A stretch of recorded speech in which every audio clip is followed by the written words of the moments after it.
Hey everyone, I'm Toney. Welcome to Prosper Management Group. Thanks for checking out this video. One of the scariest things when it comes to buying an investment property or owning a rental property is maintenance and major repairs. So, wanted to take some time to talk about the biggest, scariest rental property repairs that you can typically face. I'm hoping this video is going to help two groups of people. The first is the folks that already have a property but just really want to know what they should keep an eye on when it comes to major repairs. And the second group is the folks of people looking for a property. I'm hopeful that what we talk about today helps you evaluate these properties that you have an interest in and really know what to look for, and hopefully can save you some headaches. I should give a qualifier before we get started. This is not an extensive list of everything that would be on a list of things to look at. It's really probably just the five biggest, five most painful. So, first up, let's talk about the HVAC system, or HVAC. In Charleston, as you know, as you've probably found out, it's super hot, it's super humid, which means these systems are working overtime most of the year. If you're currently a landlord, you've probably gotten that call at 11 p.m. in the middle of July, and it's a big deal because we have to make sure that these units are livable. So, what do we look for and what can we do? When it comes to an HVAC unit at a potential investment property, we have 10 recommendations for you. Some of these things are things that you can do quickly as you kind of walk through a property. Other things are definitely going to need to be done during a deeper dive or an inspection. First thing is really probably the easiest. Find out the age of the unit. Ask the current owner or check the documentation, maybe even on the unit, for an installation date. And depending on who you ask, you'll get a different answer on how long units should last. Some folks will say you can get a unit to last for 10 to 15 years, but with rentals, they're usually being put through a lot more work and a lot more stress. They're also not usually getting the same level of care, especially if you don't have someone staying on top of tenants, making sure they're changing filters and such. We've heard during some of the inspections that we attend that some units are really even lucky to hit 10 years. Again, it's really hot, and these units are being run like almost all the time with some of these properties, especially downtown. So that's number one. Number two, do a visual inspection. Take a look at the outdoor condenser unit. You can look for signs of wear and tear, look for rust, look for damage. Check to make sure that the fins aren't bent. Check to make sure that the unit doesn't have any debris inside of it. You can also look at the indoor units like the furnace or an air handler for signs of leaks and rust and damage. Just, again, take a visual inspection to see if there's anything that sticks out that looks like it might be a problem. Another great thing that you can do that's really quick is look at the air filter. If it's crazy dirty, it's usually going to indicate that the system hasn't been well maintained. It's probably going to give you a heads up that you might have some issues down the road. Again, it's pretty common for the air filters to be dirty, but if you see something out of the usual, it's really dirty, it's usually a sign that it hasn't been taken care of. The next thing that you can do is look at ductwork. Again, this may be possible or more likely to be done during an inspection, but if you see signs of damage or disconnect or a leak, that's probably going to be not a great sign. Properly sealed and insulated ducts are crucial for efficiency. And so, not to mention, that's probably going to lead to some of your tenants complaining about how high their utility bills are.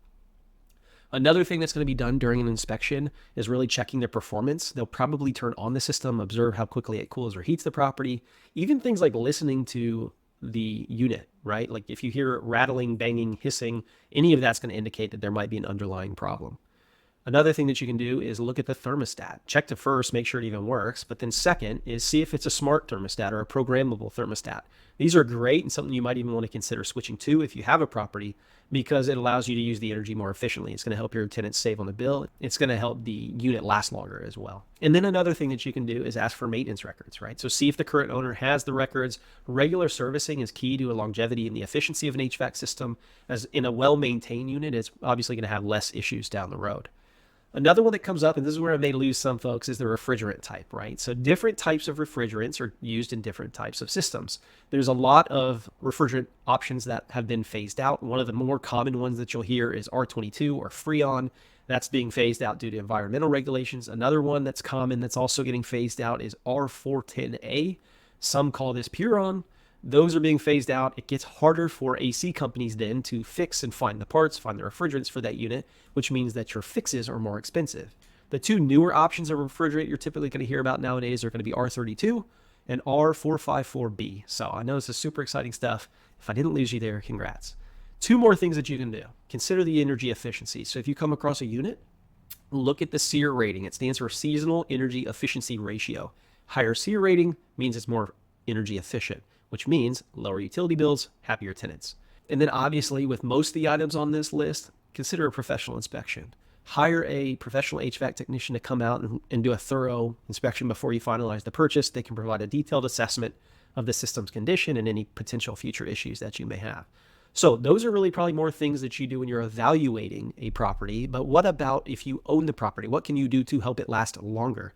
One of the biggest things that you can do is make sure your tenants are changing their filters every couple months to keep the system running efficiently to improve indoor air quality. For our clients, we actually have air filters delivered right to their property's front door just to make it as easy as possible for the tenants to do this. Another thing that you can do is just schedule professional checkups on a regular basis. Anytime you can find an issue early, it's going to be better for you in the long run. We want to catch them when they're smaller problems so that they don't turn into bigger problems. And again, like I said earlier, another thing to consider is potentially adding a programmable thermostat.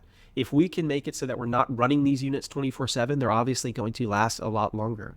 If you do get to the point where you need a new unit, invest in a high efficiency HVAC system, right? They have a higher upfront cost, but typically they're going to have lower utility bills. They're going to make your tenants happier, and they're probably going to last a lot longer as well.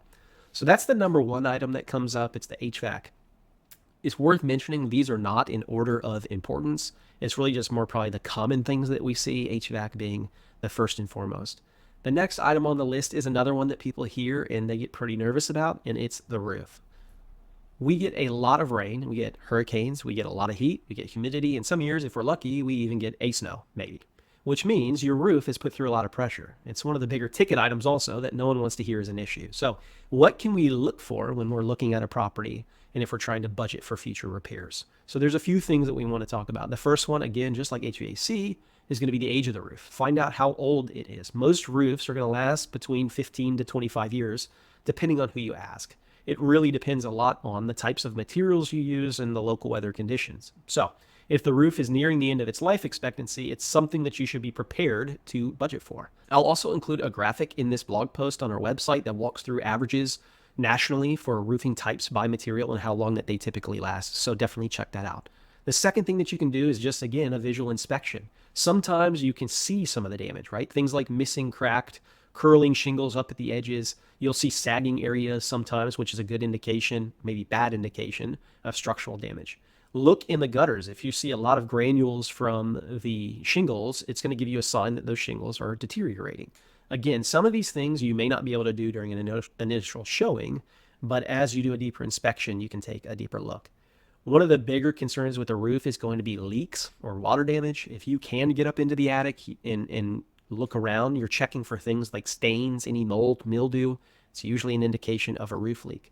I'd also recommend checking around the flashing, right? So things like chimneys, vents, skylights, look for gaps, cracks, anywhere like that that water can get in. Another big topic when it comes to roof is ventilation, right? It's crucial for the extending the life of your roof.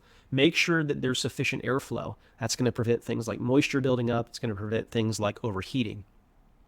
Like we talked about a little bit earlier, look at the gutters, right? So are they securely attached? Are they free from debris? Properly functioning gutters means that you're not going to have water pooling on the roof. Water not pooling on the roof, less likely to cause damage, okay? Roof structure is another one. Just step back and look at the overall structure. It should appear even. There shouldn't be any dips or valleys. If you see unevenness, it's usually, again, the kind of sagging. It's going to indicate that there could be a structural issue. And then again, if you see things like this during just maybe a quick walkthrough, always consider hiring a professional roof inspector. They'll come look, do a thorough evaluation, and they can probably provide some insights that you're not going to be able to see in just a quick look. Okay, so we've bought the property. What can we do to maximize our roof life? Here's some key things that I would keep in mind. Again, it's going to go back to regular inspections. If you have a property manager, they should be able to do just kind of a quick pass. They may not get on the roof, but they should be able to see things like missing shingles, bent at the edges, that type of stuff. And again, if you can catch it early, that's the best, right? Especially in times like hurricane season. Other things you can do, keep the roof and gutters clean, right? Any leaves, branches, dirt, clogged gutters lead to water pooling, roof damage. Regular cleaning of the roof is going to help when it comes to any water drainage. So that's a big one. Trim overhang branches. We have a lot of beautiful trees in Charleston, but they also can make a lot of damage on your property. So this is actually a big one when it comes to hurricane season, especially. Trim any trees or branches that hang over your roof. It prevents them from falling. Falling equals damage. And so any accumulation of leaves as well is going to be a big deal. If you see that, that would be a good idea to clean off and then check, make sure there's not any sagging or anything like that. As we said with when you're viewing a property, when you own a property, important to check around the flashing. Again, if you look and you see gaps, that's something that you want to get filled immediately. Another one is really if you see anything like moss or algae, those retain moisture. They actually trap it and can cause a lot of damage to the shingles. You can use a mixture of detergent, or even there's commercial ones that you can buy, but water and detergent, and use those. And that's typically going to be pretty effective in terms of cleaning off any moss or algae on the roof. There are commercial ones that you can use that's designed for this. That's a great thing that you can do if you're self-managing. And then again, ventilation. If you can, check to make sure that vents aren't blocked, they're functioning properly. It prevents the heat, it prevents the moisture buildup, and that's really what can lead to a lot of problems and things like mold. So, two more quick one, I guess, when it comes to a roof that I would say is if you see damage, fix it quickly. And then two, another option is applying treatment. So there are on the market things like roof sealants. They can enhance the roof's durability. They can impact like weather resistance. They can also help with things like UV rays, water damage, and then other things in the environment. That's something that you might want to consider as far as extending the life of the roof. Okay, so that's roof. Now it's time to get dirty. Let's talk about another one, the sewer, right? Sewer and plumbing. Talk about some maintenance nightmares. Okay, so what can you look for as you evaluate a property? Here's some things to consider. What's the age, right? Find out the age. Older properties in Charleston, which we have a lot of, especially those that are built before like 1970, they could have outdated materials. Things like galvanized pipes and clay sewer lines going to be really prone to corrosion and leaks. And so that's just something that you would want to know. Obviously, anytime you see things like visible leaks or water damage, that would be a cause for concern. The areas that you're really probably looking is around sinks, toilets, showers, tubs. Those stains, mold, mildew are going to indicate that there could be an issue. Check on the ceilings too. That would be another place to look when it comes to leaks and water damage. One quick thing that you can do, even just as you walk through a property, is check the water pressure, right? So turn on a few faucets, maybe even turn on a shower. Low water pressure, though it can be common, it can also be a sign of things like a blockage or a leak or problem with the main water line, and that's something that you would want to know. This one may be obvious, but you would be surprised if you smell something. Inspect it, right? Or make sure to mention it to an inspector. Persistent odors can mean a lot of things in a house, especially depending on how long it's been occupied previously. But two things that a odor could mean is a sewer issue or improper venting when it comes to sewer lines. So something to keep in mind, something to consider as you're walking through the property. Look at the condition of the fixtures, right? So look at the faucets, the toilets, the shower heads. If they're corroded and outdated, might mean that the property hasn't been taken that great care of. It's not uncommon, but if you see things like that, or maybe extreme corrosion, it would be a sign that it probably has been neglected a bit. Another item to consider is checking how the sinks and bathtubs drain. If they drain really slowly, again, that's going to be an indication that there could be a blockage, could be an issue with the sewer line. I'm going to go back to the idea of around the materials in a property. So like we said, older properties are typically going to have outdated materials. So if you can figure out what materials have been used, that's going to be pretty helpful. Things I would look for is going to be copper, PEX, and PVC.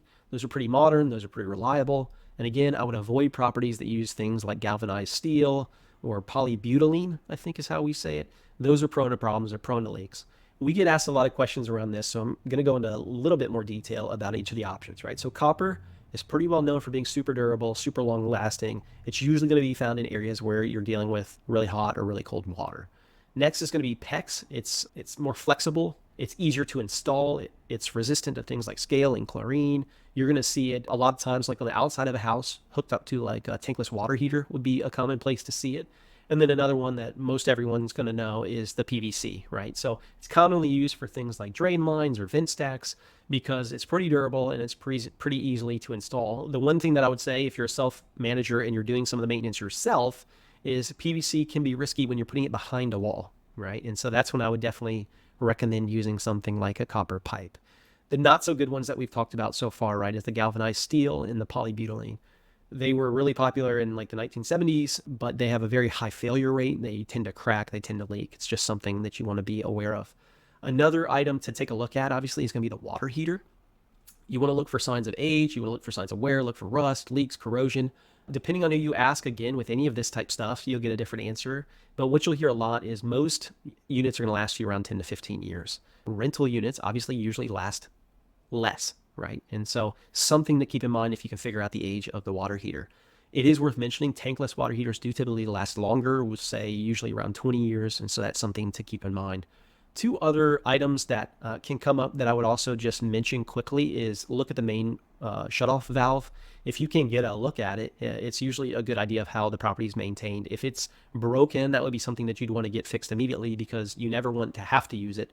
But in an emergency, you're going to be really thankful that it does work. Another thing is if you have a septic system, right? So ask for maintenance records, inspect the area, right? Make sure it's draining, ensure that it's regularly pumped, ensure that it's regularly inspected. So those are things if you're evaluating a property. When it comes to maximizing the lifespan of the sewer or pipe systems, here's a few options, right? So the first one, again, we're going to keep saying is get it regularly inspected, even if it means your property manager is doing it, right? Look for leaks, look for corrosion, signs of wear. Go around to the toilets, shake them a little bit to check the seal. Look in things like crawl spaces as well for any signs of water damage. If you can find it early, you're going to prevent a lot of pain down the road. Keep your drains clean, right? And so one of the things that you can do is regularly use drain cleaners. There are certain ones that I might recommend more than others, but it's going to help break down that organic material without damaging any of the pipes. There are some preventative things that you can do, right? So one that's really easy is like a drain screen or a hair catcher in your sinks, in your showers. It's going to do things like keeping hair and food and debris from getting into the pipes and then causing a blockage or a backup. Another one is just making sure you're not flushing things that shouldn't be flushed, right? And so things like wipes, feminine products, paper towels, you name it, those are the type things that we don't want to send down the toilet. Another item that doesn't come up for a large period of time in Charleston, but definitely can. In fact, we had a lot of in 2023 was pipes freezing, right? So when it gets into the colder season, and it depends on who you ask how cold our colder season is, a good idea is to insulate your exposed pipes, right? So when we see pipes burst, it's usually wintertime and they're rarely being insulated. And so we see a lot of cases where that PEX, which is a great material, it's just been baking in the sun all summer.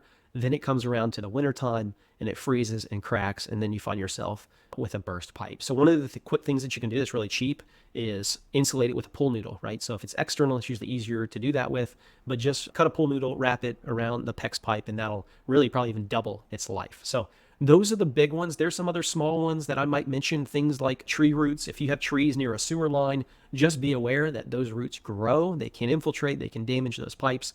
And so if you start to get a sense, or if it looks like there's a large tree next to where you know a sewer line runs, might be a good idea to have that looked into and potentially remove those roots. One option that comes up is just to kind of replace these pipes as issues come up. You can obviously do a full re-rig of all the plumbing in a house, but as you have things like the galvanized steel with leaks, it'd be a good idea if you take that out, swap it in with some copper or PEX or PVC, depending on where it is in the house. Another topic when it comes to plumbing in the sewer line is the idea of just really trying to educate the tenants. So this may be more for if you have somebody in your property right now. One of the things that we do with every property is every new lease, every new renter is going to go through a property specific orientation, right? So we describe it kind of like renting this property 101, where we teach them how to take care of it when they're renting it. It covers simple things that can make a big difference, right? Like how to change an air filter. Where are the air filters in a house? How do you, what can you flush or what should you not flush? What can you pour down a sink? What should you not pour down a sink? Things like that. Again, some of them may seem obvious, but you would be surprised. And so little things like that can make the difference in an emergency. Another good practice is to make sure that your tenants know where certain things are in the house if an emergency comes up. So we'll talk about electrical, but knowing where the breaker box is a big deal, right? Knowing where the water shutoff is a big deal. These are all things that in an emergency can make a huge difference in saving a property. So that's sewage, plumbing, pipes, you name it.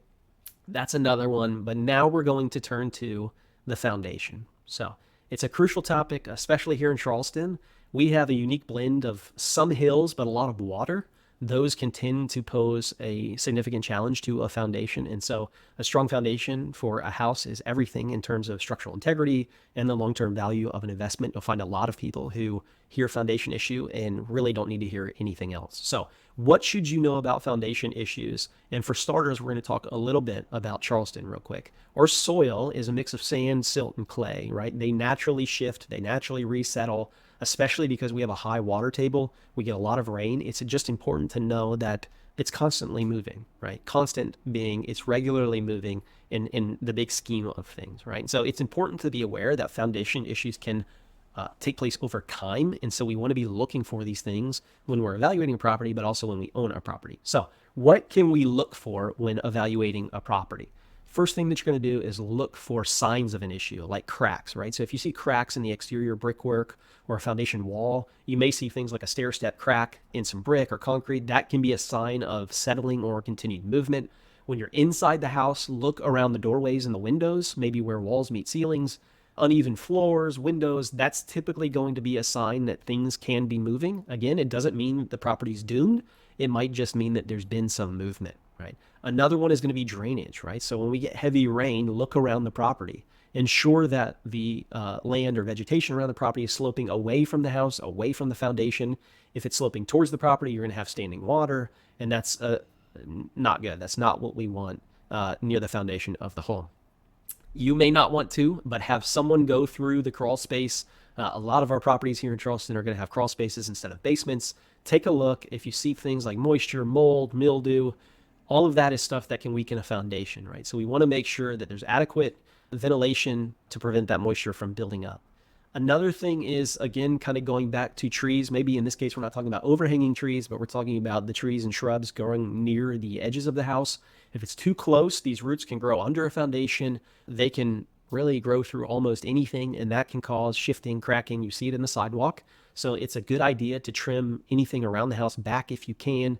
If you have large trees that are too close, would be something to consider potentially removing. It's also worth noting, you should figure out what foundation type it is, right? So if it's a slab on grade, if it's pier and beam, or another type, each of those is going to have its own set of issues. A lot of the older homes in Charleston are going to have pier and beam foundations, which you should regularly inspect and make sure that you're taking care of any maintenance that comes up there. So when we say a foundation is harder to extend the lifespan of, it's really just because there's only so much access you may have to it. It's not the easiest thing in terms of this list that we're walking through that you can impact, but there are a few good practices, right? Again, it's going to come back to regularly take a look. If you're not doing it, your property manager should be doing it. Look for signs of cracking, any signs of movement. We want to catch that early on. Another thing is going to be looking at the standing water, right? So if you can look at gutters, keep your gutters clean, make sure that they're pointed away from the foundation. For properties that do have a little bit of flooding, which, as you know, can be fairly common, especially downtown, drainage, sump pumps, that's a big deal. Those are things to consider. And again, we're going to go back to moisture control, right? So maybe consider a dehumidifier in a crawl space. If you are seeing higher levels of moisture, that ventilation is going to be a big deal. Vapor barriers, another great option to prevent any moisture-related foundation issues. And then again, consider the landscaping, right? So try to keep vegetation, try to keep flower beds further away, or at least graded away from your house. Foundations can be a scary topic, but hopefully this has given you some confidence, some help as you look at a property or as you take care of your own. The next one's going to be electrical, right? So in Charleston, with a mix of historic homes, even modern homes, new builds, it's always important to make sure the electrical system is up to date and safe, right? Electrical issues can pose serious safety risk. They can be super costly to repair. And so it's a good idea to know what to look for. So when it comes to electrical issues, you'll get a lot farther with a professional inspector, but there are a few things that you can do. Again, first, find out the age of the electrical system, right? What work has been done? Older historic homes in Charleston may have some really old wiring that's not going to meet current safety standards. Take a look at the electrical panel, right? So if you see signs of rust, if you see corrosion, outdated components, things like that can be common, but they can also be signs that a property hasn't been taken care of. There may have been prior issues that you would like to be aware of. Look at outlets and switches. You can test them yourself. Most inspectors will as well, but make sure that they're functioning properly. Another thing to do is just to look at the outlets. If you see two-prong outlets, it means they usually aren't grounded. It means it's an older system. You would prefer to upgrade those to three-prong grounded outlets. That's something that is really quick and easy that you can look at. The other thing is look for DIY electrical, as we call it, right? So if you see work that looks like it's been done by a homeowner, it doesn't mean that it's been done poorly. It just might be something that you should keep in mind and pay extra attention to. Another one that's going to be common is looking at the GFC outlets, right? Make sure that they're in all the areas that we would say are wet, right? Kitchens, bathrooms, outdoor areas. These are super helpful because they can shut off power if there's a problem, right? Which is going to help electrical shocks. Should mitigate some of the concerns. So those are things that you can look for. What can you do? Schedule regular inspections. Catching small problems early is a big deal. Another thing is replace outdated wiring, right? So knob and tube or aluminum, try to replace those. This is just going to ensure safety, it's reliability, it's reducing risk of electrical fires. Another thing that you can do is just install additional outlets, right? So if you can avoid overloading a circuit by adding more outlets, it's going to be helpful, right? This prevents the need for extension cords, which can be very helpful, but a whole host of issues and usually are a fire hazard, right? Another option is surge protection, right? You can get a whole house surge protection for your electrical system. It's going to cover things like your appliances. Anytime there's storms, utility issues, they can be really helpful in terms of mitigating damage to sensitive electronics. And then another one's going to be the idea around educating your tenants, right? So if you rent your property out already, if you're self-managing, make sure that they know not to overload units, right? Not to use damaged cords. And especially if they do come across any issues, report them immediately, right? That would be a big one. Another one is you could consider upgrading the electrical panel, right? A lot of the homes downtown, you'll look at it and realize it looks like it hasn't been touched in a long time. If you're planning major renovations, that would be a good time to implement a modern panel. It's going to have more sufficient capacity. It's going to be a lot more reliable, and then really a safer electrical distribution in the house. And then again, if you're rehabbing or renovating, proper grounding is something that I would really consider. It's crucial for safety, and a lot of modern appliances and electronics will need that to be effective. So that's it. That's the big five when it comes to repairs and maintenance issues you really want to be aware of. Again, it's not an exhaustive list of all the issues, but if you check all the boxes here, you should make it a long way in terms of a great property and a great rental experience. If you have any questions about the information, if you want to discuss it in more detail, reach out to us. We're happy to hop on a call. We're happy to meet you at your property. I do have a quick plug. If you're an owner and you watch this video because you're at your wit's end with some of the maintenance issues you're having, we would love to share more about our property management services, and we'd love to take those headaches off your plate. So if that's something that you have an interest in, you can email me directly. My email is davis@prosperpm.com. You can also find my contact information all over our website. We really appreciate your time. We hope this video was helpful, and we look forward to sharing more tips soon. Thanks.